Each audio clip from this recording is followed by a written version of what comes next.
The clock on the wall read 12:17 a.m. when Marcus Reed heard the sound that would pull him into a world he had no business entering.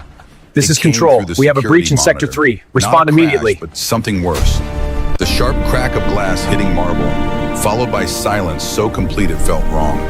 He had been watching 47 screens for 3 hours, the way he did every night, scanning corridors that gleamed like mirrors under fluorescent lights. Executive floor, camera 14. A woman's silhouette swaying near the floor-to-ceiling windows of the corner office, one hand gripping the edge of a mahogany desk, the other clutching something small and white. Marcus leaned forward, his coffee forgotten. The woman stumbled, her shoulder hitting the glass, and the object in her hand, a tumbler, shattered against the floor. She dropped to her knees, then forward onto her palms. Vivian Keller, CEO, billionaire. The name that hung on the building's facade in brushed steel letters 42 stories above the Chicago streets. His hand moved to the radio clipped to his belt. Miguel Santos, head of night security, should have been on rounds. Marcus pressed the button twice. Static. He tried again, calling Miguel's badge number. Nothing came back except the hollow hiss of dead air. The communication system had worked perfectly 20 minutes ago, when Miguel checked in from the parking garage. Now it was silent as a tomb. Marcus stood, his chair scraping against the floor of the control room. On screen 14, Vivian Keller had stopped moving. She lay on her side, one arm stretched toward her desk, as if reaching for help that would never come. The laptop screen still glowed, casting blue light across her face. Her mouth moved, speaking to no one, or praying, or simply gasping for air. Every protocol Marcus had learned in 8 years said to call his supervisor first. Wait for authorization. Follow the chain of command. But protocol was written by people who had never watched someone die in real time on a monitor while bureaucracy tied their hands. He grabbed the master key ring from the lockbox, the one reserved for emergencies, and ran. The stairwell was concrete and steel, his boots echoing off the walls as he climbed. 42 floors. He counted them in his head, pushing his legs faster when they started to burn at floor 20. 8 minutes. That was how long a person could survive without oxygen if their airway was blocked. Less if they were choking. Even less if they had taken something that was shutting their body down from the inside. His phone buzzed in his pocket as he hit floor 35. Dylan, a text message sent automatically from the app Marcus had set up. Nightmare. Come home? His son was 8 years old and still woke up sometimes, reaching for a mother who had died the day he was born. Marcus kept climbing. He would call Dylan back in 10 minutes or 20, or however long it took to make sure another child did not lose their mother tonight. Floor 42, the executive level. The door from the stairwell required a key card that Marcus did not have, but the master key opened a maintenance panel that bypassed the electronic lock. He stepped into a hallway that smelled like leather and expensive cologne, so different from the floors below where the scent was industrial cleaner and recycled air. The door to Vivian Keller's office stood partially open, light spilling across the polished floor. Marcus pushed through and found her exactly where the camera had shown her, face down, unmoving. A bottle of Glenlivet lay on its side near the window, amber liquid pooling on the marble. Beside it, a prescription bottle, cap off, white pills scattered like seeds. Ambien. The label was still legible from 3 feet away. He dropped to his knees beside her and pressed 2 fingers against her throat. Pulse. Faint, irregular, but there. Her breathing was shallow, barely stirring the air. Marcus rolled her onto her back, tilted her head to open her airway, then pulled his phone and dialed 911. The operator's voice was calm, professional, asking questions Marcus answered while his hands checked for injuries. No blood, no visible trauma. Just a woman who had mixed sleeping pills with whiskey and was now seconds away from never waking up. Vivian's eyes fluttered open, not fully conscious, just a flicker of awareness breaking through whatever fog had pulled her under. Her hand found Marcus's wrist, fingers cold and trembling. Her lips moved, forming words that came out barely louder than breath. Nathan, don't let them take Nathan. Robert knows I'm weak. He'll use this. Please. Then her grip loosened and she was gone again, sinking back into unconsciousness. Marcus kept his hand on her shoulder, feeling the faint rise and fall of her chest, while sirens grew louder in the distance below. Her laptop was still open on the desk. He glanced at the screen. An email, subject line visible, emergency custody hearing, evidence of mental instability attached. The sender's name was a law firm Marcus did not recognize, but the recipient line showed Robert Keller's address. He looked back at Vivian. Her face was pale, lips tinged faintly blue. Whatever battle she was fighting, it was not just against the pills in her system. It was against someone who wanted to take the thing she loved most, and who had just been handed ammunition that could end the war. The paramedics arrived 9 minutes later. They moved with the kind of efficiency that came from seeing too many people in too many emergencies, loading Vivian onto a stretcher, while one of them fired questions at Marcus. What did he see? What time? Any known allergies? Marcus answered everything he could, then stepped back as they wheeled her toward the elevator. One of the EMTs stayed behind, a woman in her 30s with sharp eyes and a no-nonsense expression. She was looking at the pill bottle, then at Marcus. You the one who found her? Marcus nodded. I work security, saw her on the monitor. You did good. Another 10 minutes and we'd be calling the coroner instead of the hospital. She left, and Marcus was alone in the office. He should have left too, locked the door, filled out an incident report. Instead, he stood there looking at the space where Vivian Keller had built an empire. The desk was massive, the kind that cost more than Marcus made in a year. Awards lined the shelves: Innovator of the Year, Top 50 Tech CEOs, Woman in Business Leadership. A framed photograph sat near the edge of the desk. Vivian and a young boy, maybe 9 years old, standing in front of a carousel. The boy had her eyes, her sharp features. He was smiling, but there was something tentative about it, as if he was not sure the moment would last. Nathan, the name she had whispered. The reason she was lying on the floor instead of asking for help. Marcus picked up the prescription bottle and read the label. Vivian Keller, Ambien 10 milligrams. Take 1 tablet at bedtime. Do not exceed recommended dose. Do not combine with alcohol. The bottle was nearly empty. If she had taken 4 or 5 pills with half a bottle of scotch, it was a miracle she was still breathing. Footsteps echoed in the hallway. Heavy, fast, the sound of someone running. Marcus turned as Miguel Santos burst through the door, his face flushed, breathing hard. Miguel was 40, built like a boxer, with a tattoo of an eagle on his forearm and a wedding ring he never stopped twisting when he was nervous. He was twisting it now. Jesus Christ, Marcus. What the hell happened? I called you 3 times. Radio was dead. Miguel pulled the radio from his belt and stared at it like it had betrayed him. The battery indicator showed full charge.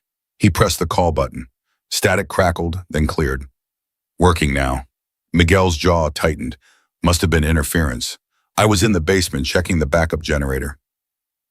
Didn't hear a thing. Marcus studied his friend's face. Miguel was a terrible liar, always had been. When they played poker at the monthly security staff game, Miguel's tells were so obvious it was almost painful to watch. The way his eyes drifted left when he bluffed. The way he touched his ear when he was holding a good hand. Right now, Miguel was doing both. You smell like beer.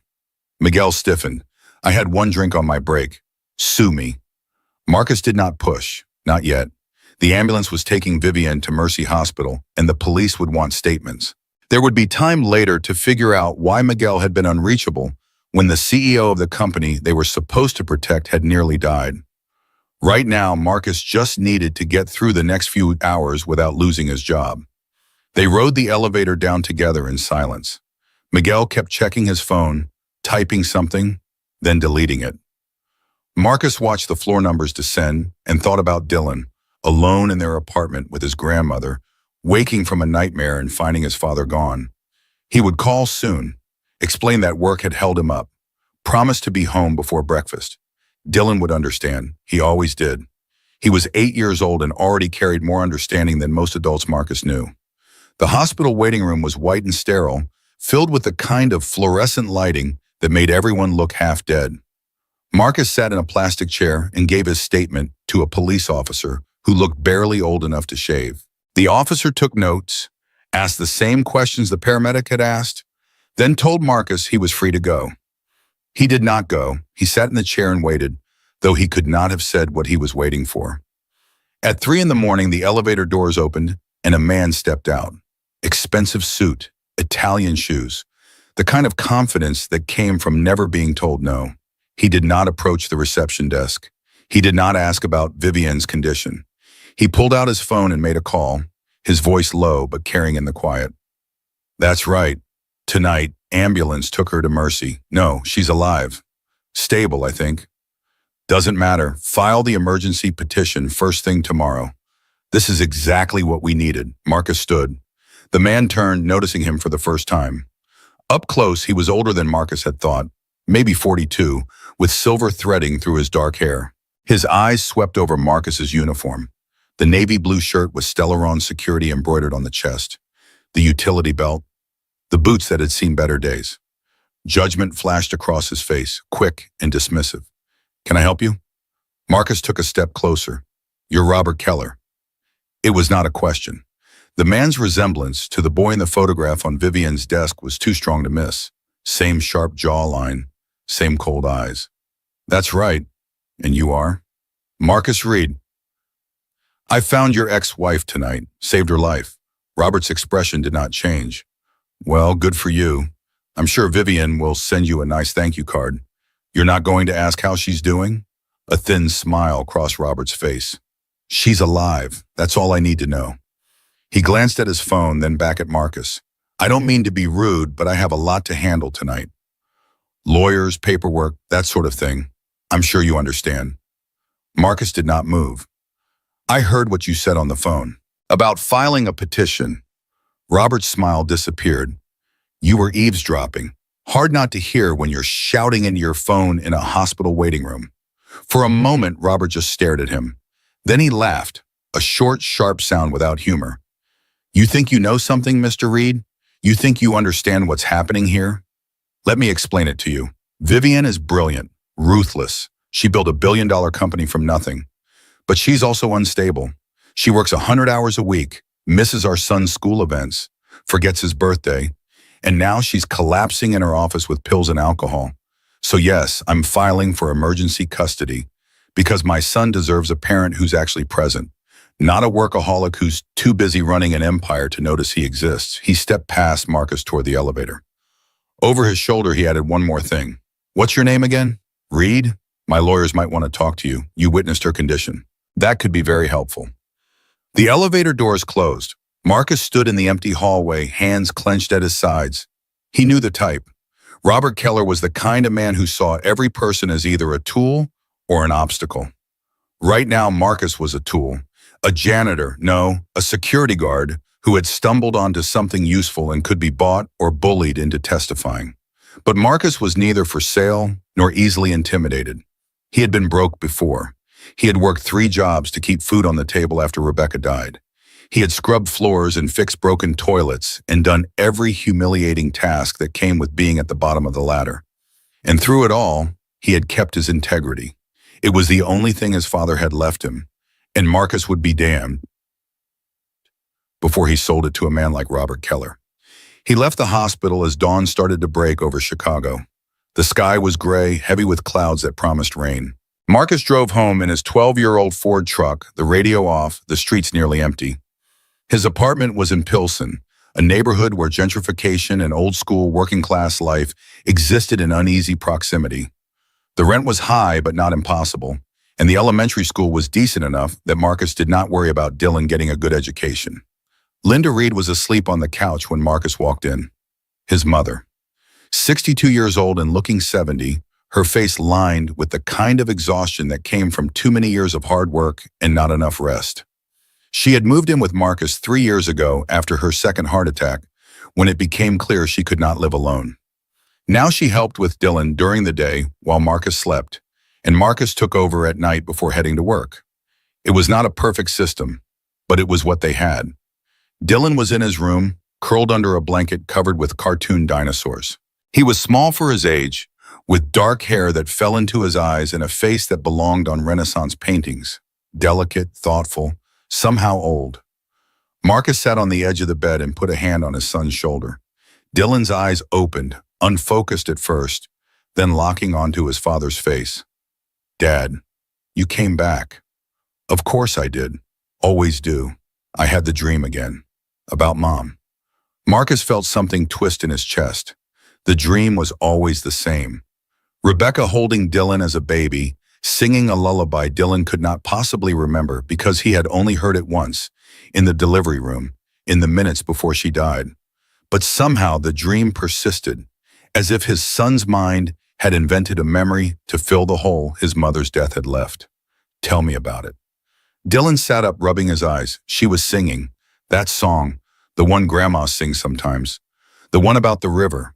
And she was smiling at me. She looked happy. She was happy. She loved you more than anything. Do you think she can see me? From heaven?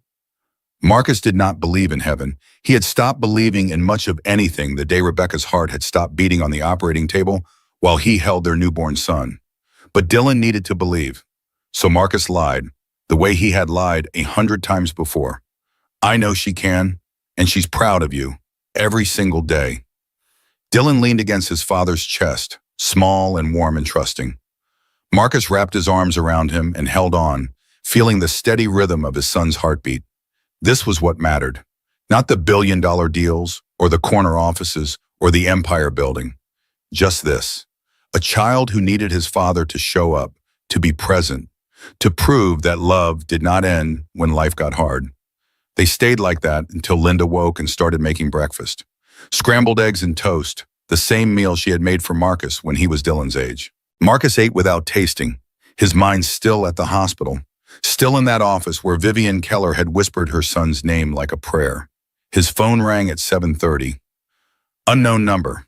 Marcus answered, already knowing what was coming. Mr. Reed, this is Jennifer Walsh, HR Director at Stellaron Industries.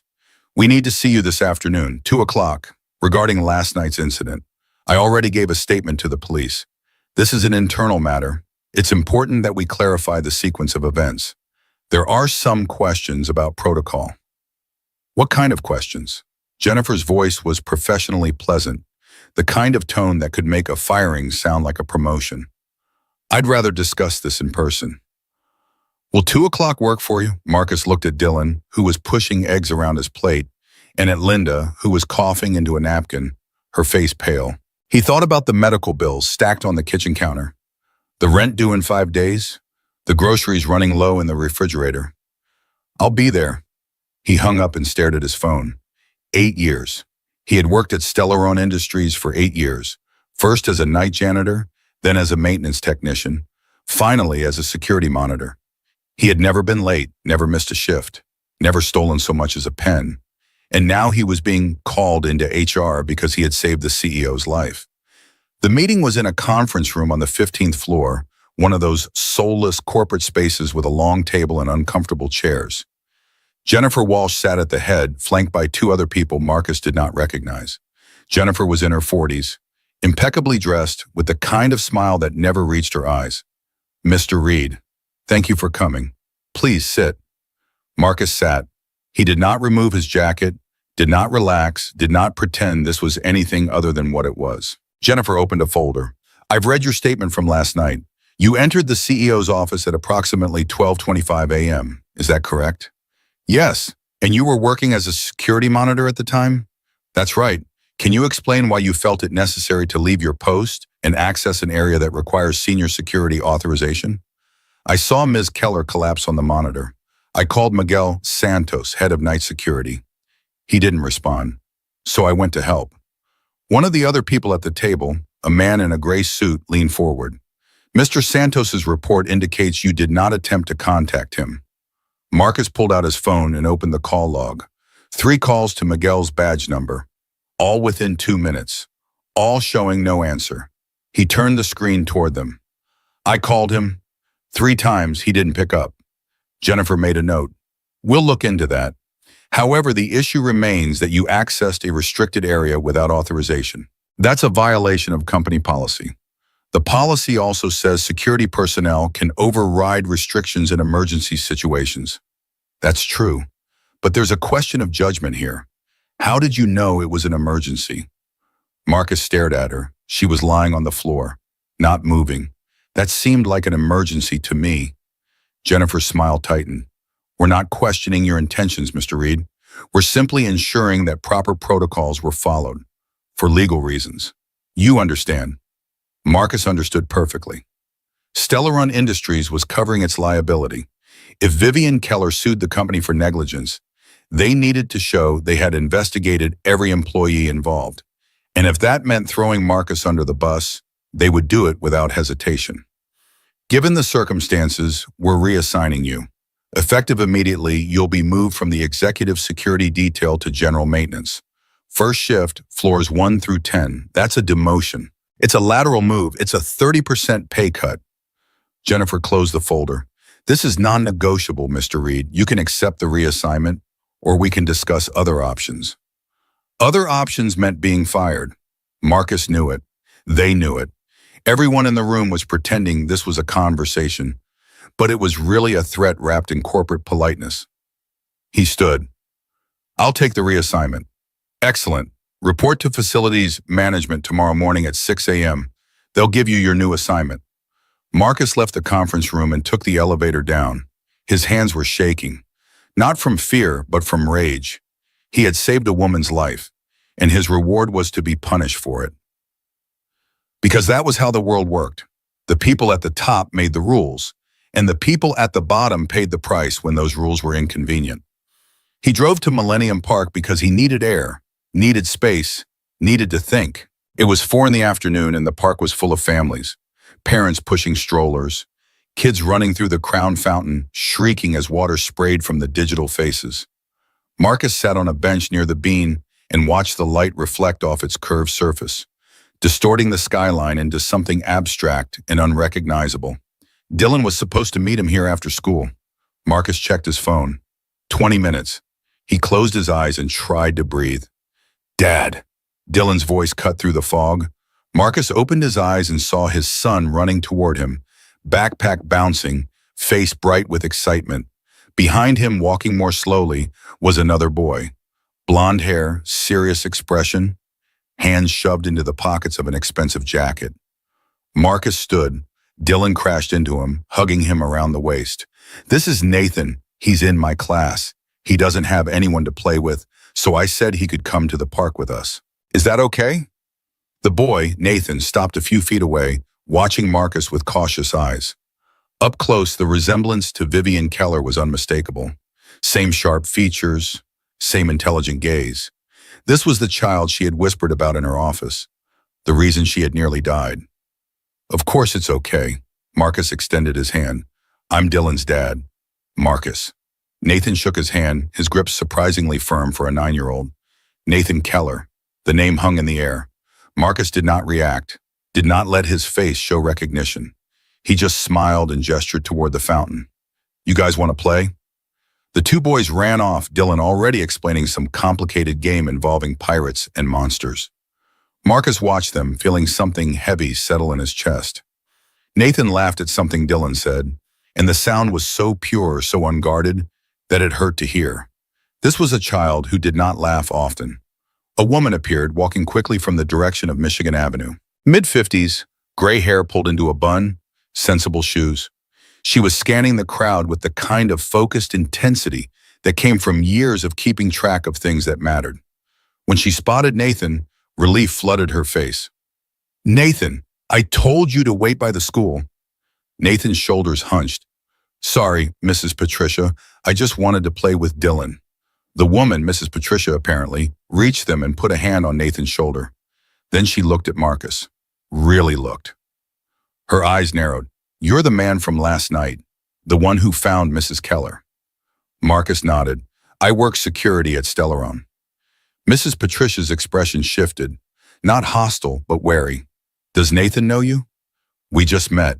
My son invited him to play. She glanced at the boys who were now climbing on the fountain's edge, then back at Marcus. I need to call Mrs. Keller. She'll want to know where Nathan is. She pulled out her phone and stepped away, speaking in low, urgent tones. Marcus caught fragments. Yes, he's fine. Playing with another boy. The father is here. He says he works for you. Yes, the same one. 5 minutes later, a black Tesla pulled up to the curb. The driver's door opened, and Vivian Keller stepped out. She looked terrible. Her hair, which Marcus had only seen perfectly styled in photographs, was pulled back in a messy ponytail. Dark circles shadowed her eyes. She was wearing yoga pants and an oversized sweater, so different from the tailored suits Marcus had seen in magazines that it took him a moment to reconcile them as the same person. But her face, sharp, intelligent, exhausted, was unmistakable. Vivian walked toward them, her gaze locked on Nathan. The boy saw her and froze, his expression shifting from joy to something more complicated. Not fear exactly, but not comfort either. Mom. Vivian reached him and dropped to her knees, pulling him into a hug. Nathan let himself be held, but his arms stayed at his sides. After a moment, Vivian pulled back and cupped his face in her hands. You scared me. You're supposed to wait for Mrs. Patricia. I wanted to play with Dylan. He's nice. Vivian's eyes found Marcus. He stood a few feet away, trying to give them privacy but unable to leave without Dylan. For a long moment, they just looked at each other. Marcus saw the exhaustion in her voice, the fear barely held in check. She saw he did not know what she saw. A man in jeans and a t-shirt, a maintenance worker, nobody important. She stood still holding Nathan's hand. Mr. Reed, Miss Keller, good to see you up and around. Her jaw tightened. I assume you've been told not to discuss last night with anyone. I haven't told anyone. Good, I'd like to keep it that way. What happened was a private matter. It doesn't concern anyone outside my family and my doctors. Marcus nodded. I understand. Do you? Because my ex-husband seems to think otherwise. He called me this morning. Said you were at the hospital. Said you heard him making phone calls. I did. And I didn't like what I heard. Vivian's expression hardened. You don't know anything about my situation, Mr. Reed. You don't know what I'm dealing with or what's at stake. So I'd appreciate it if you'd keep your opinions to yourself and stay out of my business. Dylan appeared at Marcus's side, sensing tension. Nathan stood beside his mother, looking at the ground.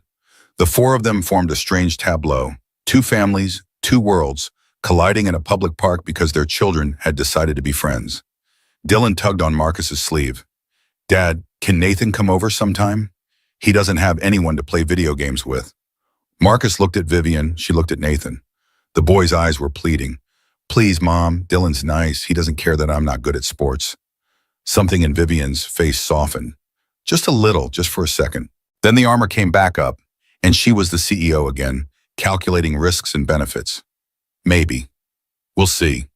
Nathan's face fell. Vivian noticed, and that crack appeared again. She took a breath. Give Mr. Reed your number, Mrs. Patricia. We'll arrange something. Mrs. Patricia handed Marcus a business card. The boys exchanged phones, entering each other's numbers with the kind of seriousness usually reserved for treaty negotiations. Marcus and Vivian stood in awkward silence, neither sure what to say. Finally, Vivian spoke. Thank you for last night. I haven't properly thanked you. You don't need to thank me. I just did what anyone would do. Not anyone. Most people would have waited for authorization. You didn't. I saw someone who needed help, that's all. Vivian studied him, and Marcus had the uncomfortable sensation of being dissected. This was a woman who had built a billion-dollar company by reading people, by understanding their motivations and weaknesses. She was trying to figure out what he wanted, why he had helped, what his angle was. I'll be very careful about who my son spends time with, Mr. Reed. Very careful. I understand. So will I. She nodded, then turned to Nathan. Say goodbye. Bye, Dylan. See you at school. The Tesla pulled away from the curb. Marcus and Dylan walked to the truck in silence. As they drove home, Dylan chattered about his new friend, about how Nathan knew everything about space and science, about how Nathan's house was probably huge and cool. Marcus listened and made the right sounds, but his mind was elsewhere. Vivian Keller thought he wanted something. She thought he was angling for money or favors or influence. She thought his kindness was a transaction, the opening move in some game he was playing.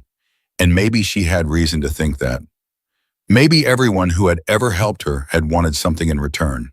But Marcus did not want anything except to get through each day without his son going hungry or his mother ending up in the emergency room because they could not afford her medications. He did not want power or money or access to the executive floors. He just wanted to work his job, raise his son, and sleep at night knowing he had done the right thing. Dylan's voice pulled him back. Dad, do you think Nathan's mom is mean? He said she's always busy, that she forgets stuff sometimes. Marcus glanced at his son. I think she's probably doing the best she can. Being a parent is hard. Being a single parent is harder. She's probably just trying to take care of him the only way she knows how. Like you take care of me? Yeah, buddy, like that. Dylan was quiet for a moment.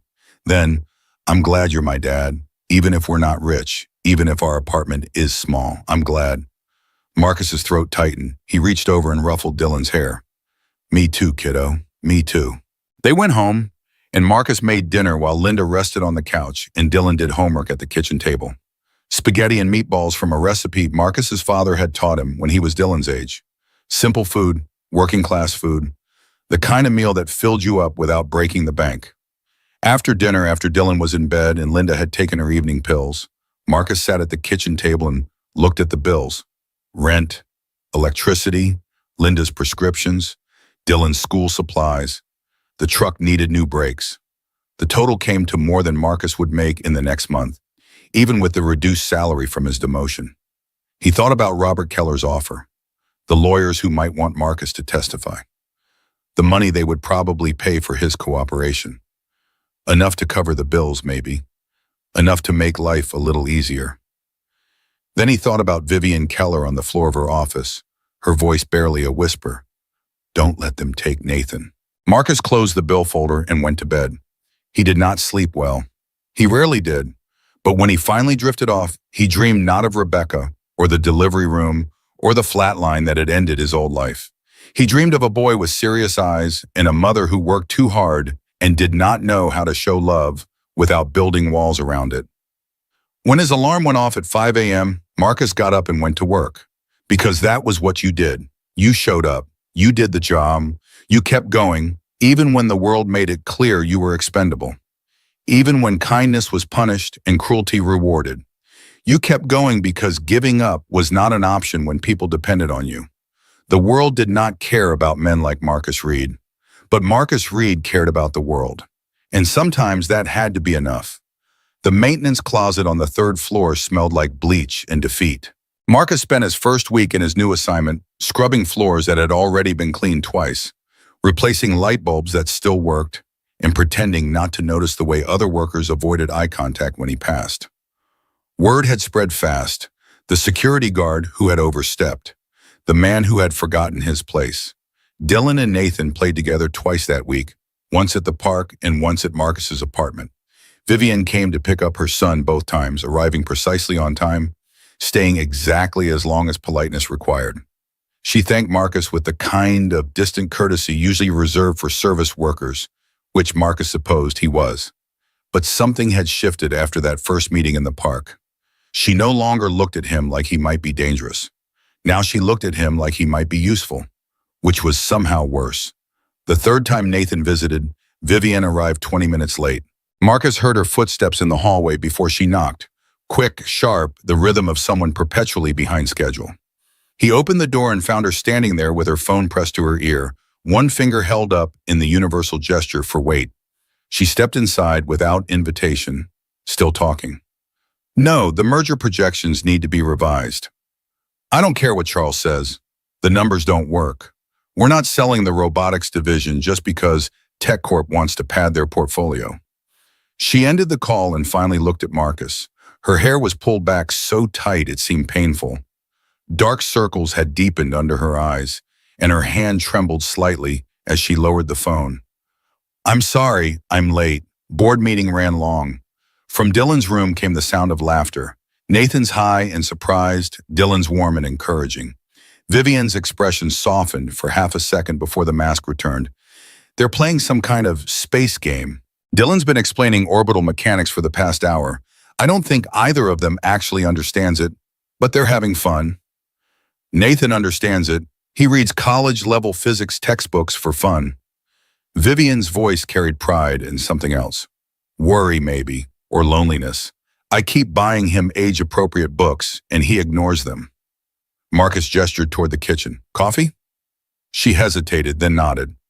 Marcus poured 2 cups from the pot he had brewed an hour ago, when he realized Vivian would probably arrive stressed and caffeinated. She took the mug and wrapped both hands around it like she was cold, even though the apartment was warm. Your son told Nathan about his mother. Rebecca. Marcus froze. Dylan never talked about Rebecca with strangers. Never. Nathan asked why Dylan lived with just his dad and grandmother. Dylan said his mom was in heaven, that she died when he was born. Vivian's voice was quiet.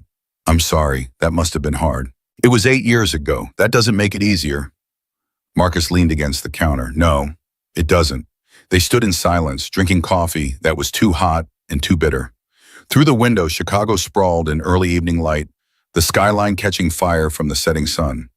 Somewhere in that city, in boardrooms and courtrooms, in places Marcus would never see, decisions were being made that would determine whether Vivian kept her son, kept her company, kept anything that mattered. The custody hearing is in 3 weeks. Vivian spoke without looking at him. Robert's lawyers have been very busy. Depositions, character witnesses. They're building a case that I'm unfit. Are they using what happened the night I found you? Yes, they have medical records, hospital reports. They know about the Ambien and the alcohol. They know I was alone in my office at midnight, passed out on the floor. Vivian's hands tightened around the mug. They're calling it a suicide attempt. It wasn't, but it doesn't matter what I say. The optics are bad enough. You need someone who was there, someone who can testify about what actually happened. Her eyes finally met his. Would you? If I asked? Marcus thought about Jennifer Walsh in the HR conference room, about being demoted for doing the right thing, about the bills stacked on his kitchen table and the job he could not afford to lose. Then he thought about Nathan in the next room, laughing at something his son had said, sounding like a child instead of a miniature adult carrying weights too heavy for his shoulders. Yes. Vivian set down her coffee. Her hand found her pocket, then withdrew. Empty. A nervous gesture, Marcus realized, looking for something that was not there. Pills, maybe, or just the comfort of knowing they existed. Robert will come after you. His lawyers will dig into your background, your finances, your job. They'll try to discredit you. Let them. You don't understand. These people are vicious. They'll find every mistake you've ever made and use it against you, against Nathan. Marcus stepped closer. Ma'am, I've worked 3 jobs to keep my son fed. I've cleaned toilets and scrubbed vomit off floors and had rich people look through me like I was invisible. I've been broke and scared and so tired I couldn't see straight. And I'm still here. Your ex-husband doesn't scare me. Something in Vivian's face cracked. Not much, just enough to glimpse the exhaustion underneath. She opened her mouth to respond, but Nathan appeared in the doorway, Dylan right behind him. Mom, Dylan showed me his dad's old circuit boards. Did you know Mr. Reed used to build electronics? Vivian glanced at Marcus, surprise flickering across her features. No, I didn't know that. I took 2 years of electrical engineering before I dropped out. Marcus directed this at Nathan, not Vivian. Had to quit when Rebecca got pregnant. Needed money more than I needed a degree. Dylan bounced on his heels. Dad can fix anything. TVs, computers, even Mrs. Chen's microwave from downstairs. Nathan's eyes lit up with the intensity only 9-year-olds could achieve when discovering someone shared their interest. Could you help me with something? I'm trying to build a radio transmitter, but I can't figure out the circuit design. Vivian's phone buzzed. She glanced at it, and her expression shifted. Something urgent, something bad. She looked at Marcus. I need to go back to the office. There's an emergency with one of our suppliers. Could Nathan stay here? Just for another hour? Marcus nodded. Of course. Vivian crouched beside her son. I'll be back as soon as I can. Be good for Mr. Reed. I'm always good. I know you are. She kissed the top of his head, then left, already pulling up her phone. Marcus heard her voice fading down the hallway, sharp and commanding, shifting back into CEO mode before she reached the stairs. The boys returned to Dylan's room. Marcus cleaned up the coffee cups and checked on Linda, who was dozing on the couch, her breathing shallow but steady. Her medications were lined up on the side table, heart pills, blood pressure pills, the expensive ones Marcus had to order from Canada because they cost half as much there. He counted them. 6 days left until he needed to refill. 6 days to find an extra $200 he did not have. An hour became 2, then 3. Vivian did not return. She did not call. Nathan seemed unsurprised, pulling out his phone at 7 p.m. and ordering pizza delivery with practiced efficiency, giving Marcus's address like he had done this 100 times before at 100 different places. The pizza arrived, and Marcus fed both boys, then settled them in front of a movie while Linda woke and shuffled to bed. At 9 p.m., Nathan finally called his mother. Marcus heard only one side of the conversation, but it was enough. "No, I'm fine. Mr. Reed gave us dinner. I know you're busy. It's okay. I'll just sleep here. Can you ask Mrs. Patricia to bring my school stuff in the morning?" Vivian must have agreed because Nathan hung up and looked at Marcus with the kind of resignation that should not exist in a 9-year-old. "Mom says thank you. She'll pick me up before school tomorrow." Marcus made up the couch with clean sheets and a spare pillow. Dylan lent Nathan pajamas that were too small and a toothbrush still in its package. The boys brushed their teeth side by side in the cramped bathroom, bumping elbows and giggling, and Marcus felt something twist in his chest. This was what childhood should look like. Easy, simple. 2 kids being kids, without the weight of absent parents and broken families pressing down on their shoulders. He tucked them both in, Dylan in his bed, Nathan on the couch, and turned off the lights. But an hour later, he heard soft voices and found them both awake, sitting in the dark living room. "Can't sleep?" Marcus kept his voice low. Nathan shook his head. "I never sleep well in new places." "You want to talk?" The boy considered this with the same seriousness he seemed to apply to everything. Then, "Do you think my mom loves me?" The question hit Marcus like a fist. He sat down in the armchair across from the couch, choosing his words carefully. "Yes, I know she does. She's never home. She forgets my soccer games. Last week was my birthday, and she was on a conference call for 3 hours." Nathan's voice was flat, stating facts without self-pity. "My dad says she cares more about her company than about me." "Your dad is wrong. How do you know?" "Because I saw her face when she thought you were missing in the park. I heard her voice when she called to check on you tonight." "She's scared, Nathan. Scared of losing you. Sometimes when people are scared, they work harder, thinking if they can just control everything else in their life, they can keep the thing that matters safe. It doesn't work that way, but she's trying." Nathan was quiet for a long moment. "Dylan's mom died?" "Yeah. Does he miss her?" "Every day. But he has you." Marcus felt his throat tighten. "Yeah, he has me. You're a good dad." Nathan lay back down, pulling the blanket up to his chin. "I wish my dad was like you, or that my mom had time to be a mom instead of a CEO. She's both. She's just figuring out how to balance them. Give her time." But Nathan was already asleep or pretending to be. Marcus sat in the dark living room for another hour, listening to 2 boys breathe in the peaceful rhythm of childhood, and wondered how many nights Nathan had fallen asleep alone in expensive houses with nannies and staff, but no parents. Vivian arrived at 6 a.m. looking like she had not slept at all. Marcus heard her knock and opened the door to find her still in yesterday's clothes, makeup smudged, eyes red-rimmed. She stepped inside without speaking and went straight to Nathan, who was eating cereal at the kitchen table with Dylan. "I'm sorry, sweetheart. The supplier crisis turned into a complete nightmare. 3 factories in Taiwan went offline because of equipment failures. We lost an entire production cycle." Nathan did not look up from his cereal. "It's okay. It's not okay. I promised I'd be back, and I wasn't. Mr. Reed made us pancakes, and we watched a movie about Mars. It was good." Vivian's eyes found Marcus. He was standing by the stove, spatula in hand, trying not to intrude on the moment. She mouthed 2 words. "Thank you." The days that followed fell into a pattern. Nathan came over 3, sometimes 4 times a week. Vivian would drop him off on her way to meetings, pick him up late, always apologizing, always promising to do better next time. Marcus never complained. Dylan was happier than he had been in years, and Nathan was starting to smile more, laugh louder, act like the child he should have been allowed to be. But Marcus was bleeding money. The reduced salary was not enough. He started picking up weekend shifts doing handyman work for neighbors, fixing broken appliances, and rewiring light fixtures for cash under the table. Linda's medications ran out, and he had to choose between paying rent and refilling her prescriptions. He chose the prescriptions. Rent could wait a week. Linda's heart could not. Miguel found him during a break on Thursday, 2 weeks after the demotion. They had barely spoken since that night in Vivian's office. Miguel looked worse than Marcus had ever seen him. Thinner, shadows under his eyes that spoke of sleepless nights and guilty conscience. "We need to talk." Miguel's voice was barely above a whisper. "Not here." They went to the parking garage, standing between concrete pillars where security cameras did not reach. Miguel lit a cigarette with shaking hands. "I did something, Marcus. Something bad." "I know." Miguel's head snapped up.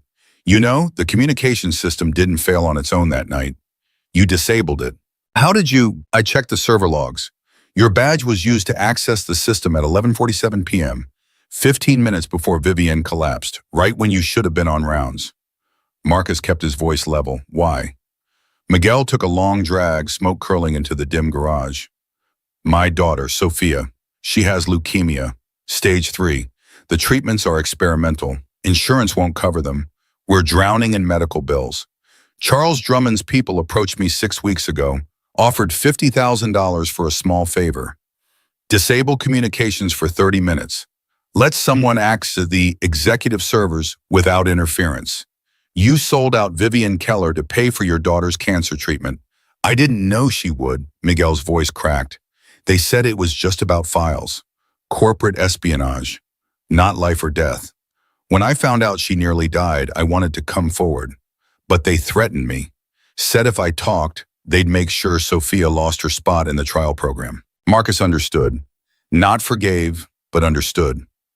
A man would do terrible things to save his child. He would steal, lie, betray anyone if it meant keeping his son or daughter alive. Marcus would have done the same if Dylan needed something only money could buy. "You need to testify. Tell them what Charles did." "I can't." Miguel dropped the cigarette and crushed it under his boot. "Sophia starts the new treatment protocol next week. If I lose my job, if the insurance drops us, she dies. I can't save my conscience and kill my daughter. Don't ask me to choose. Then tell me everything. Who approached you? What exactly did they want? What did you see?" Miguel talked for 20 minutes, laying out the conspiracy in spare, guilty sentences. Charles Drummond wanted Vivian gone, not fired, destroyed. He had financial interests in TechCorp, a competitor that wanted to acquire Stellaron's robotics division. But Vivian refused to sell. So Charles needed to discredit her, make the board question her fitness to lead. The health incident was supposed to provide leverage. The custody battle was supposed to finish the job. They have people inside the company feeding information to Robert's lawyers. Emails, calendar appointments, medical records that should be confidential. Charles is coordinating everything. He wants Vivian out within 3 months. And you helped him. Miguel's face crumpled. "I helped him. God help me, I helped him." Marcus put a hand on Miguel's shoulder. "You can still make this right. When the time comes, when it matters most, you can tell the truth. They'll destroy me. Maybe. But at least you'll be able to look your daughter in the eye when this is over. Can you do that now?" Miguel had no answer. He walked away, shoulders hunched, carrying the weight of what he had done and what he still might have to do.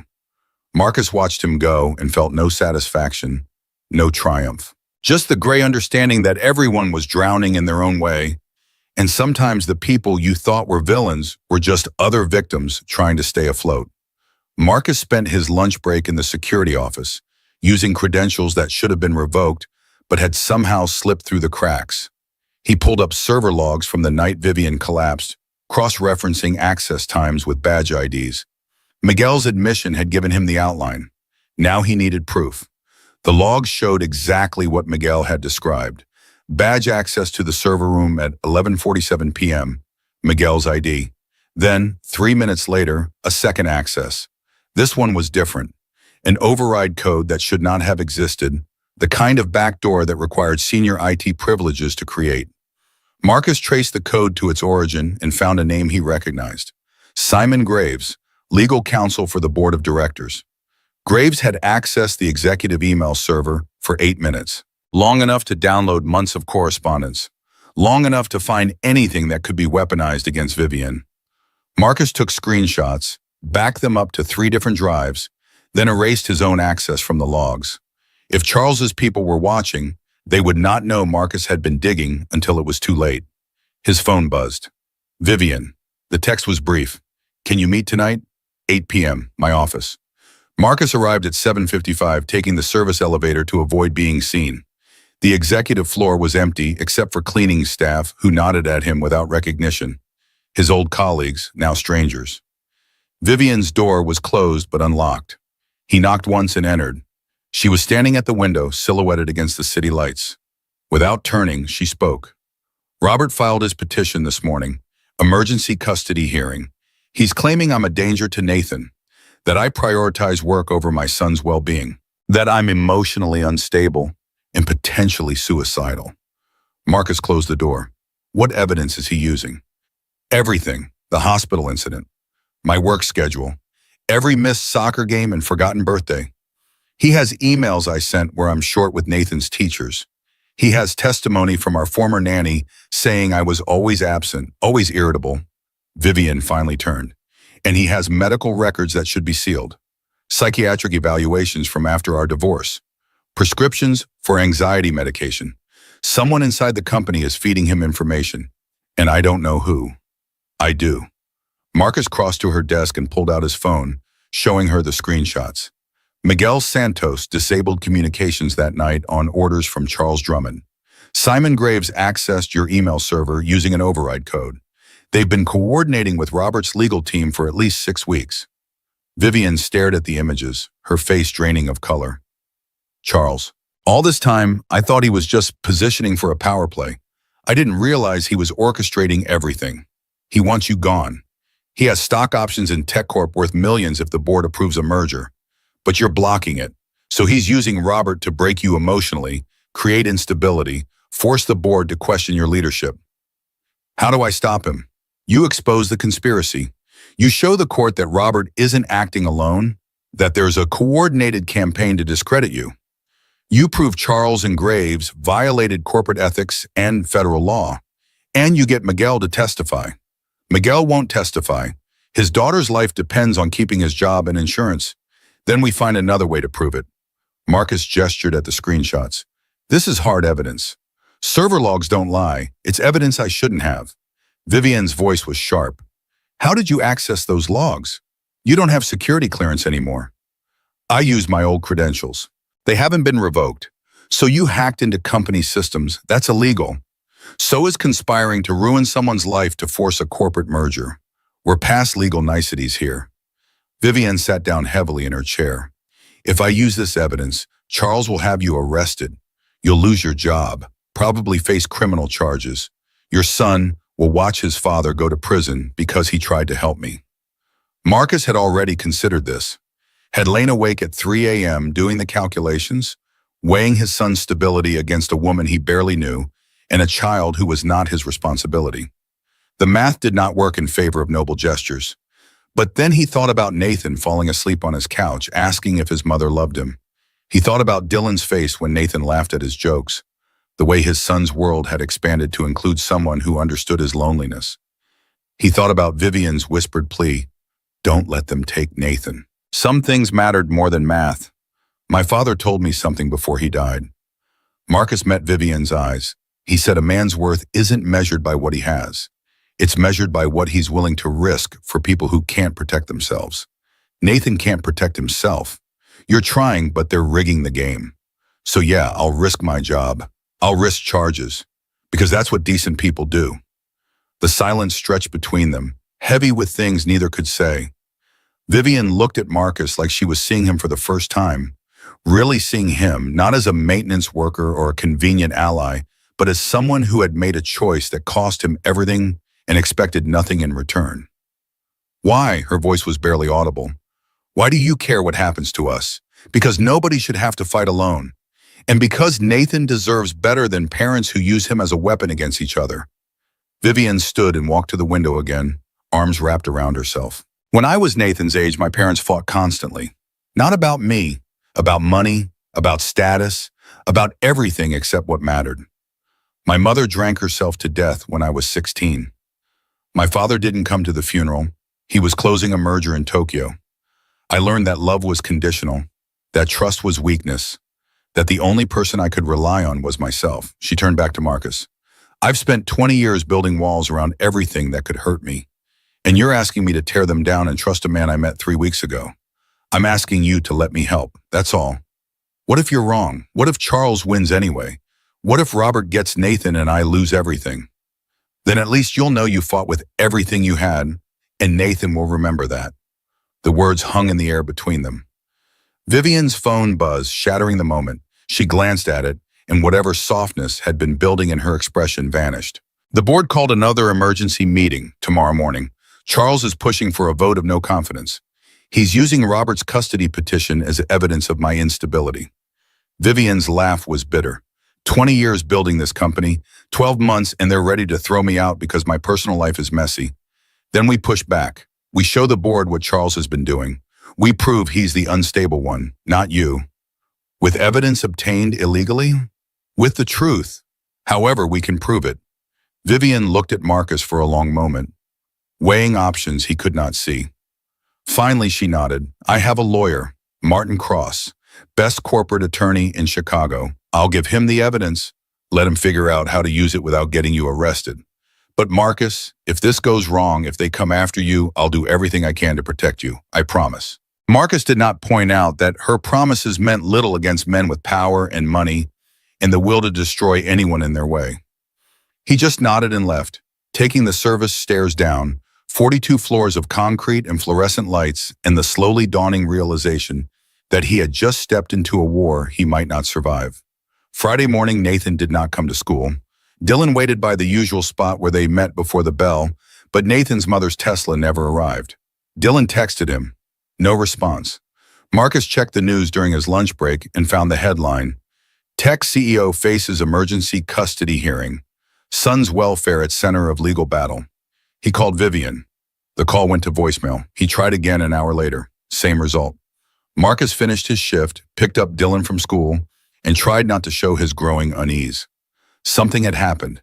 Something big enough that Vivian had pulled Nathan from school and gone dark. At 6 p.m., his phone finally rang. "Unknown number," Marcus answered. "Mr. Reed, this is Martin Cross, Ms. Keller's attorney. I need you to come to my office immediately. Vivian has been in a custody hearing all day, and the situation has deteriorated significantly. Your testimony may be required sooner than we expected." What happened? Robert Keller has filed an emergency motion claiming Nathan is in immediate danger. He's provided evidence of Vivian's alleged instability, including the incident you witnessed. The judge is considering removing Nathan from her custody tonight, pending a full hearing next week. We need to present counter evidence immediately, or Vivian loses her son in 3 hours. Marcus looked at Dylan, who was doing homework at the kitchen table, and at Linda, who was watching television with the sound too loud. He thought about the bills, the rent, the job he still needed to keep his family afloat. He thought about all the rational reasons to say no, to protect himself, to stay out of a fight between rich people with expensive lawyers. Then he thought about Nathan asking if his mother loved him, and the decision made itself. "I'll be there in 20 minutes. Martin Cross's office occupied the 48th floor of a glass tower in the Loop, the kind of space where leather chairs cost more than Marcus made in a month. The attorney himself was 60, silver-haired, with the bearing of someone who had spent decades winning battles other lawyers would not take. He shook Marcus's hand with a grip that conveyed both assessment and approval. "The situation is this. Robert's lawyers presented medical records showing Vivian was hospitalized for a drug-related incident. They have testimony from her former nanny claiming she regularly missed important events in Nathan's life. They have emails where Vivian prioritized business over her son. And they have an expert witness, a child psychologist, who will testify that Nathan shows signs of emotional neglect." Marcus sat in one of those expensive chairs. "What do you have?" "The truth, which unfortunately carries less weight than we'd like in family court." Martin opened a file folder. "Your testimony establishes that Vivian's collapse was accidental, not a suicide attempt. But Robert's team will argue you're biased because you formed a relationship with her. They'll paint you as either incompetent or complicit. So what's the play? We attack Robert's credibility, show he's not acting out of concern for Nathan, but out of greed and revenge." Martin pulled out another document. "Robert Keller has gambling debts totaling $300,000. He's being sued by 2 casinos. His new wife filed for separation last month. The man is desperate for money and using Nathan as leverage to extract a settlement from Vivian. Does the judge know this? We're presenting it tonight. along with evidence that Robert rarely sees Nathan. In the past 6 months, he's canceled 14 scheduled visits. The few times he did show up, he spent most of the visit on his phone or drinking. That it should be enough. It should be. But judges are unpredictable in emergency hearings. They err on the side of caution. If there's any doubt about Nathan's safety, they'll remove him tonight and sort out the details later. Martin closed the folder. That's where you come in. I need you to testify not just about the night Vivian collapsed, but about what you've observed since. The relationship between her and Nathan, the efforts she's making, the changes you've seen. I've seen a woman working herself to death because she's terrified of losing her son. Marcus met Martin's eyes. I've seen her drop everything when Nathan needs her. I've seen her try so hard to be present that she forgets to eat or sleep. She's not perfect, but she loves that kid more than anything. Can you say that under oath? With Robert's lawyers tearing into every word? Yes. Martin studied him for a long moment. You understand what you are risking, your job, your reputation. Robert's team will dig into your background. They'll find every mistake, every unpaid bill, every moment of struggle, and use it to make you look desperate and dishonest. Let them dig. The hearing was in a courtroom that felt more like a conference room. Wood paneling, fluorescent lights, no jury box or gallery. Just a judge's bench, 2 tables for opposing counsel, and chairs for witnesses. Vivian sat beside Martin, wearing a navy suit that looked armor-plated. Her face was composed, but her hands betrayed her, fingers laced together so tightly the knuckles had gone white. Nathan was not there. The judge had ordered him to remain with court-appointed supervision until a decision was made. Marcus wondered what the boy was thinking right now, sitting in some sterile waiting room while strangers decided his fate. Robert Keller sat at the opposite table with 3 attorneys, all sharp suits and sharper eyes. He looked confident, relaxed, like this was already won. When his gaze found Marcus, recognition flashed across his face, followed by contempt. The judge was a woman in her 50s, Judge Elena Rosewood, with gray hair and an expression that suggested she had seen every variation of family dysfunction humans could devise. She called the hearing to order and turned to Robert's lead attorney, a man named Preston Hayes, who spoke in the measured tones of someone used to being heard. Your Honor, we're here because Nathan Keller is in immediate danger. His mother's behavior over the past 6 months has been erratic and alarming. She works excessive hours, leaving Nathan in the care of staff. She missed his birthday celebration. She was found unconscious in her office after mixing prescription medication with alcohol. She has demonstrated repeatedly that her career takes precedence over her son's well-being. Hayes presented medical records, testimony from the former nanny, psychological evaluations suggesting Vivian had difficulty forming emotional connections. He painted a picture of a woman so consumed by ambition that she had no room left for motherhood. Martin Cross stood to respond. Your Honor, everything Mr. Hayes just described could apply to thousands of working parents in this country. Ms. Keller is guilty of working hard and occasionally making mistakes. That doesn't make her unfit. What makes Robert Keller fit? A man with $300,000 in gambling debts. A man whose current marriage is collapsing. A man who has canceled the majority of his scheduled visits with his son. Hayes objected. My client's financial situation is irrelevant. We're discussing the child's safety. It's entirely relevant when his motivation is financial, not paternal. Martin presented bank records showing Robert's debts, divorce filings from his current wife, casino records documenting his gambling problem. This isn't about Nathan's welfare. It's about Robert leveraging his son to extract money from his ex-wife. The judge listened to both sides, her expression unreadable. Finally, she turned to Vivian. Ms. Keller, I want to hear from you directly.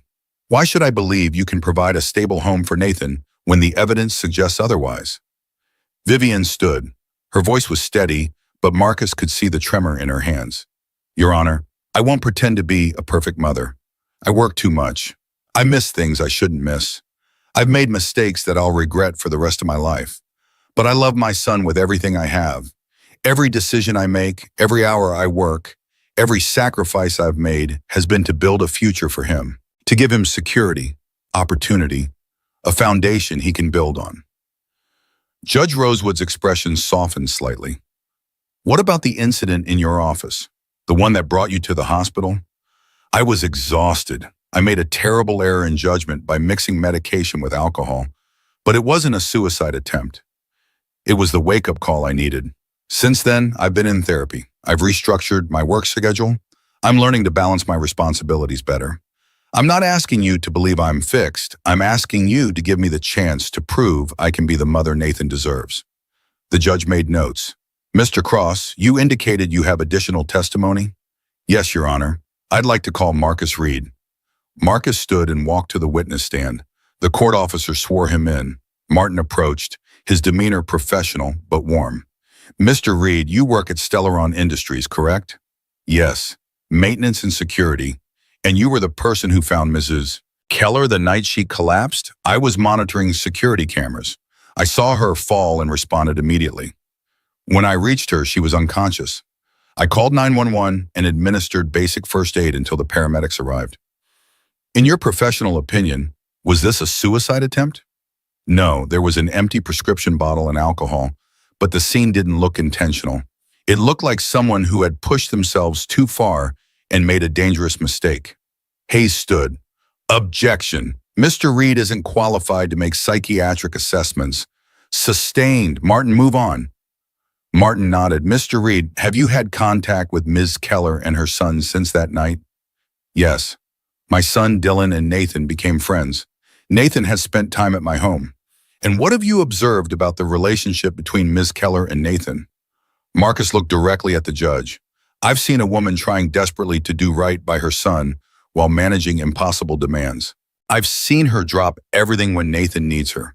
I've seen her exhausted, stressed, barely holding it together, but always putting him first when it matters. She's not failing Nathan. She's fighting for him. Hayes was on his feet before Marcus finished. Your Honor, Mr. Reed has formed a personal relationship with Ms. Keller. His testimony is hardly objective.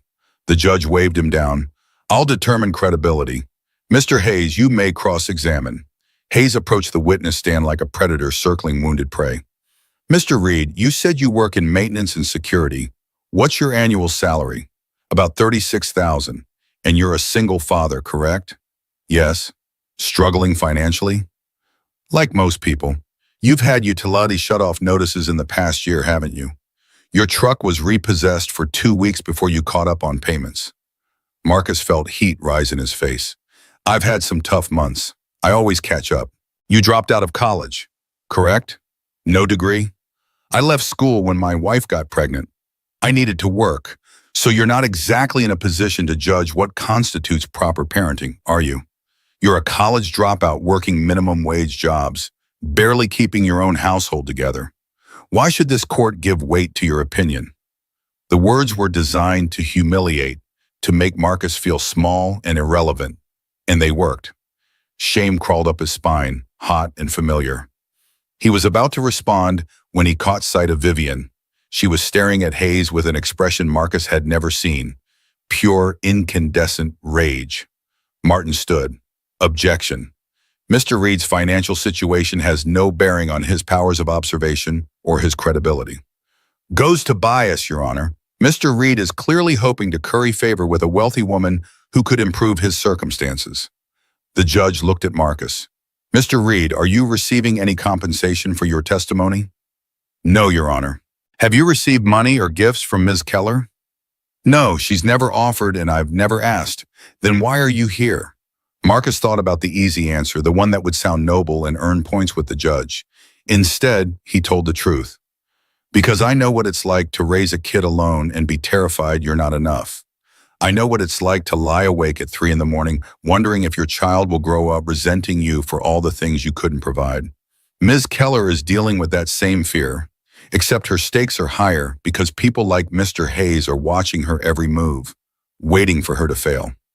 He looked directly at Robert. Nathan is a good kid, smart, kind of little lonely. He needs his mother, not a father who sees him as a bargaining chip, not a courtroom full of lawyers arguing about who's more fit. He needs the parent who's been there every day, even when she's exhausted and scared and barely keeping it together. That's Vivian. The courtroom was silent. Hayes seemed momentarily thrown, recalibrating his approach. Very touching, Mr. Reed. But the fact remains that you have no credentials, no expertise, and a clear emotional investment in the outcome. Your Honor, this testimony should be disregarded as biased and uninformed. Judge Rosewood made more notes. Mr. Cross, do you have additional witnesses? One more, Your Honor. Martin glanced at the courtroom door. We've been trying to reach him, but the door opened. Miguel Santos walked in, and every eye in the room turned. He looked terrible, unshaven, eyes red-rimmed, hands shaking. But he was there. Miguel Santos, Your Honor, head of security at Stellaron Industries. He has critical information about the circumstances surrounding Ms. Keller's collapse. Hayes was on his feet immediately. Objection. This is irregular. We weren't notified of additional witnesses. It's an emergency hearing, Mr. Hayes. I'll allow it. Judge Rosewood gestured to Miguel. Mr. Santos, please approach. Miguel took the stand. The court officer swore him in. Martin gave Marcus a quick glance, surprise mixed with hope, then approached Miguel. Mr. Santos, you were on duty the night Ms. Keller collapsed? Yes. Why didn't you respond when Mr. Reed called for help? Miguel's voice was barely audible. I was instructed to disable the communication system. By whom? Charles Drummond, chairman of Stellaron's board of directors. He paid me $50,000 to create a window where security would be compromised. The courtroom erupted. Hayes was objecting. Robert was leaning forward in shock, and Vivian's face had gone white. Judge Rosewood banged her gavel.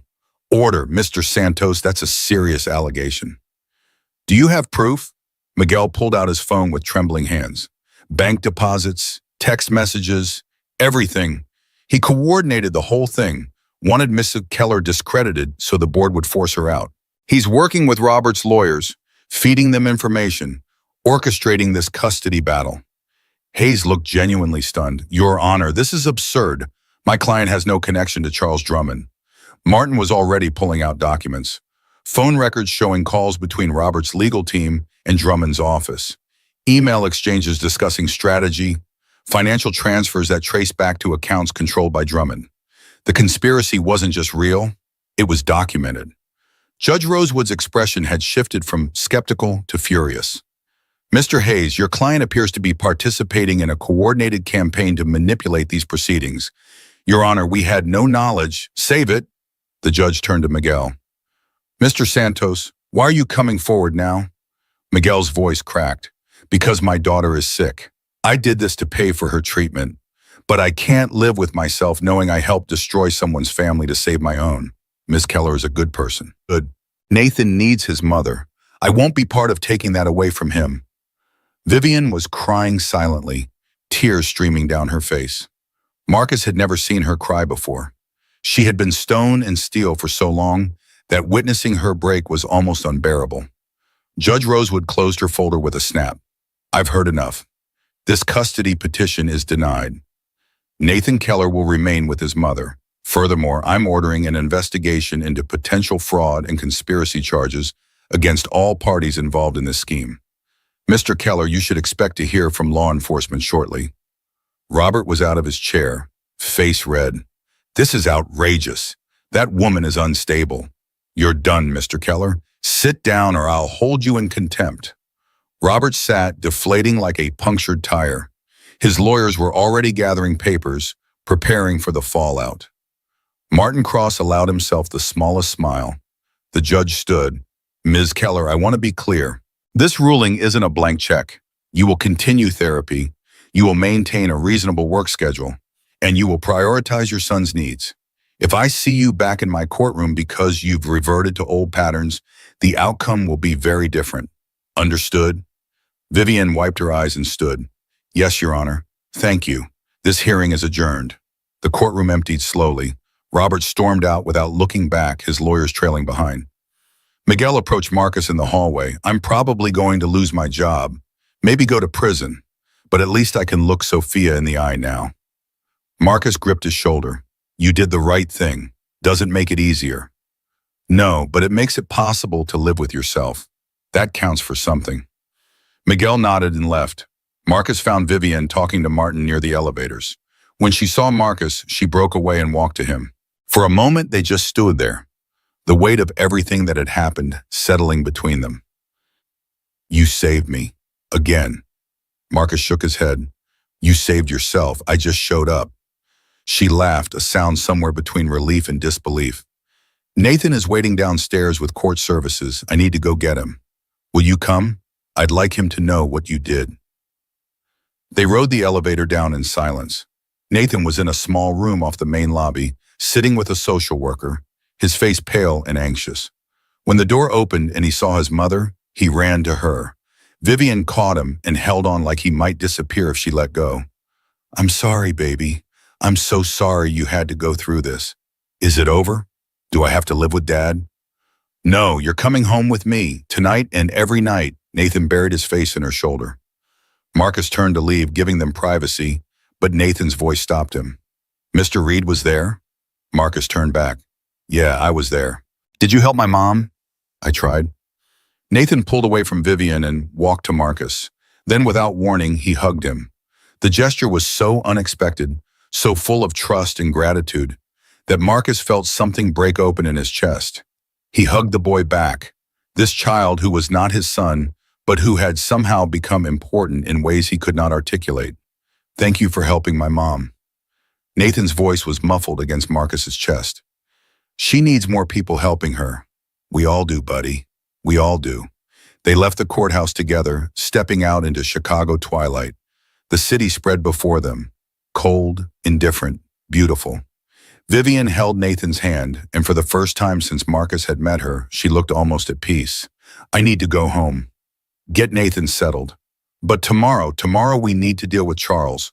Martin is filing complaints with the SEC and the board. There's going to be a war. You'll win. How do you know? Because you don't fight fair when someone threatens your family. And neither do I. She smiled, small but genuine. I owe you more than I can ever repay. You don't owe me anything. Just take care of Nathan. That's enough. Marcus drove home to find Dylan asleep on the couch and Linda watching late-night television. He paid the babysitter from his dwindling cash reserve and sat at the kitchen table, exhaustion crashing over him like a wave. His phone buzzed. A text from Vivian. Nathan wants you to know he got to stay with his mom because of you. He also wants to know if he can come over this weekend. So do I, not for me, just to say thank you properly. Marcus replied, Saturday. Dylan would like that. The weekend came. Nathan arrived with Vivian, who brought pizza and insisted on paying even though Marcus protested. The boys disappeared into Dylan's room, and Marcus and Vivian sat at the small kitchen table, eating slices that were too greasy and too perfect. Martin called this morning. The board is meeting Monday to discuss Charles. He's been suspended pending investigation. Helen Torres resigned before they could fire her. The company is in chaos. What happens to you? I go back to work, try to fix what they broke. Vivian took a bite, chewed thoughtfully. I also need to fix what I broke. My relationship with Nathan, my health, my life. I can't keep living the way I have been. What are you going to change? Everything. She laughed, but it was strained. I hired a new COO, someone who can handle day-to-day operations while I focus on strategic planning and actually being present. I'm cutting my hours by half. I'm attending Nathan's soccer games and school events. I'm trying to be the mother he needs instead of the CEO everyone expects. That's good. It's terrifying. I don't know how to do this, how to balance everything, how to be vulnerable without falling apart. Nobody knows. You just try and fail and try again.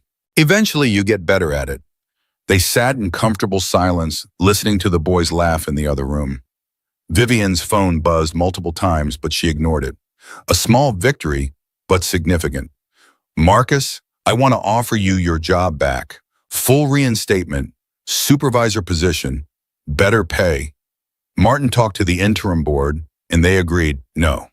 Vivian blinked. No, I appreciate it, but no, I don't want a job because you feel guilty. I want to earn my place. You did earn it. You saved my life twice. You testified in court. You put everything on the line for me and Nathan. And I'd do it again, but not for a promotion. Marcus set down his pizza. I've been thinking about going back to school, finishing my degree. Maybe electrical engineering, maybe something else. Dylan's getting older. He needs to see his father working towards something, not just surviving. How will you pay for it? I'll figure it out. Student loans, night classes, whatever it takes. Vivienne pulled out her phone and typed quickly. Done. Stellaron has a tuition reimbursement program for employees. Full coverage for degree programs related to your field. You're eligible. I'm not. You're still an employee. I called HR yesterday. Your demotion is being reversed. You're reinstated as Director of Operations and Security. Salary $95,000. Benefits. Tuition coverage. Non-negotiable. Marcus stared at her. That's too much. It's not enough, but it's what I can do right now. She leaned forward. Let me help, Marcus, not because I owe you, but because you deserve it. You have skills and intelligence that are wasted scrubbing floors. Use them. The offer was overwhelming, life-changing, the kind of opportunity Marcus had stopped believing existed for people like him. But accepting felt like crossing a line, moving into a world where he did not belong. I need to think about it. Think fast. The position starts Monday. Vivienne stood. Nathan, time to go. 2. The boys emerged, disappointed but obedient. Nathan hugged Dylan goodbye, then turned to Marcus. Dad's moving away. To California, he told me yesterday. So I won't have to see him anymore if I don't want to. How do you feel about that? Nathan shrugged. Okay, I guess. He was never really around anyway. At least now I don't have to pretend he wants to be. The words were delivered with the casual brutality of childhood honesty. Vivienne's face tightened, but she did not contradict her son. She just put a hand on his shoulder and guided him toward the door. After they left, Marcus sat in the darkening apartment and thought about the offer. Director of Operations and Security, a title that sounded important, that came with respect and stability and the ability to provide for Dylan in ways he never had before. But it also came with expectations, with the pressure to perform in a world that still saw him as an outsider, with the constant awareness that he would be surrounded by people who had degrees and connections and backgrounds he could never match. Dylan shuffled out of his room, rubbing sleep from his eyes. Dad, are you okay? Yeah, buddy, just thinking. About Nathan's mom's job offer? Marcus looked at his son in surprise. You heard that? I hear everything. Dylan sat beside him. You should take it. You're smart enough. And Nathan's mom is nice. She needs people she can trust. What if I'm not good enough? What if you are? The question hung between them, simple and devastating. Marcus had spent 8 years believing he was not good enough. Not for Rebecca, not for Dylan, not for anything beyond hard work and low expectations. But maybe his son saw something he had missed. Maybe capability was not about credentials or background. Maybe it was about showing up, doing the work, and refusing to quit when things got hard. Okay, I'll take it, Dylan grinned. Good. Can we get a bigger apartment now? One where I don't have to share a room with Grandma's oxygen machine? We'll see what we can do. Monday morning, Marcus arrived at Stellaron Tower at 7 a.m., wearing the only suit he owned, a black number purchased for Rebecca's funeral and worn twice since. It fit poorly, the shoulders too tight, but it would have to do. He took the elevator to the executive floor, no longer needing special access, and found his new office waiting. Not large, but real. A desk, a computer, windows overlooking the city. Jennifer Walsh appeared in the doorway, the same HR director who had demoted him weeks earlier. Her expression was carefully neutral. Mr. Reed, welcome to your new position. I prepared orientation materials. You'll be meeting with department heads this week to establish your responsibilities. Thank you. And Mr. Reed, I want to apologize for how you were treated during the investigation. We should have recognized you were acting appropriately. It won't happen again. The apology was corporate, rehearsed, probably mandated by legal counsel, but it was something. I appreciate that. She left. Marcus sat behind his desk and booted up the computer. His first email was from Vivienne. Board meeting at 9 a.m. Charles Drummond is being formally removed. Helen Torres is under investigation. You should be there. You're part of leadership now. The meeting was in the same boardroom where Marcus had been interrogated weeks ago. Now he sat at the table as an equal, or something close to it. Charles Drummond was not present, already escorted from the building by security. His replacement, an older woman named Patricia Vance, chaired the meeting with calm efficiency. Vivienne presented her case methodically. Charles had violated his fiduciary duty, conspired to damage the company, and engaged in illegal activities that exposed Stellaron to massive liability. The board voted unanimously to terminate him and initiate legal proceedings. Helen Torres would face similar consequences. When the meeting ended, board members approached Vivian with congratulations and carefully worded apologies. Marcus hung back, still uncomfortable in his new role. Vivian found him near the door. "You did well in there. Didn't say much, but you paid attention. That's more than half of them do. Still figuring out where I fit. You fit fine. Give it time." They walked to the elevators together. The building felt different now, not a place Marcus serviced, but a place he belonged. It was disorienting and exhilarating in equal measure. Nathan's soccer game is Saturday, 2 p.m. Vivian pressed the elevator button. "Dylan should come, you too if you're free. I'll be there, good. Because Nathan specifically requested you. He told me you're the only adult who doesn't treat him like he's fragile." The elevator arrived. Marcus stepped in beside her, and they rode down in silence. When the doors opened on the ground floor, Vivian turned to him. "I never thanked you properly. For everything. You thanked me plenty. No, I mean for seeing me when I was at my worst and not treating me like I was broken. For treating Nathan like he mattered. For being decent when you had every reason not to be. People like you are rare, Marcus. Don't ever think otherwise." She walked away before he could respond, leaving him standing in the lobby with those words echoing in his head. People like you are rare. He had never thought of himself as rare. Just ordinary. Just a man trying to do right by his son and survive each day without too many compromises. But maybe that was what made it rare. Maybe decency was uncommon not because people were inherently bad, but because life made it expensive. And choosing it anyway, when the cost was high and the reward uncertain, maybe that was worth something after all. Saturday arrived cold and bright, the kind of autumn day where you could see your breath, but the sun made it bearable. The soccer field was in a suburban park north of the city, surrounded by trees dropping leaves in gold and red. Marcus and Dylan arrived early, finding spots on the metal bleachers. Other parents filtered in expensive athletic wear, coffee from upscale chains.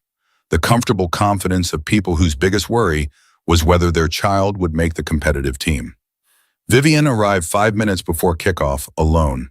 She climbed the bleachers and sat beside Marcus, close enough that their shoulders almost touched. Nathan's nervous. First game of the season. He's not very athletic. He'll be fine. It's just kids kicking a ball around. But she was nervous too, Marcus realized. Watching her son do something normal, something that had nothing to do with genius or expectations or living up to a name. Just a boy playing soccer with other boys. Some better, some worse. All equally important in that moment. The game started. Nathan played midfield, running hard but always a step behind. He missed a pass, stumbled once but kept trying. When his team scored, a lucky deflection off another kid's shin, Nathan jumped and cheered with pure, unself-conscious joy. Vivian was on her feet instantly, clapping and shouting encouragement, and Marcus realized this might be the first time she had ever attended one of Nathan's games. At halftime, the boys ran to their parents for water and snacks. Nathan came straight to Vivian, face flushed and happy. "Did you see? I almost got an assist." "I saw, sweetheart. You're doing great." Nathan chugged from his water bottle, then noticed Marcus. "You came, wouldn't miss it. Dylan's teaching me how to dribble better. Says I need to keep my head up more." Dylan grinned. "It's true, you watch the ball too much. Gotta see the whole field." The boys ran back to their team huddle. Vivian sat back down and Marcus saw her wipe her eyes quickly, trying to be subtle. "You okay? I miss so much. So many games and practices and moments. I can't get them back." "No, but you're here now. That's what matters." She nodded, not entirely convinced, but wanting to believe it. The second half started. Nathan's team won 3-2, and though Nathan did not score, he played hard and looked happy. Afterward, both families went for pizza at a place Dylan chose, loud and cheap and perfect. At the table, Marcus watched Nathan and Dylan argue good-naturedly about soccer strategy, while Vivian tried to follow the conversation and mostly just smiled.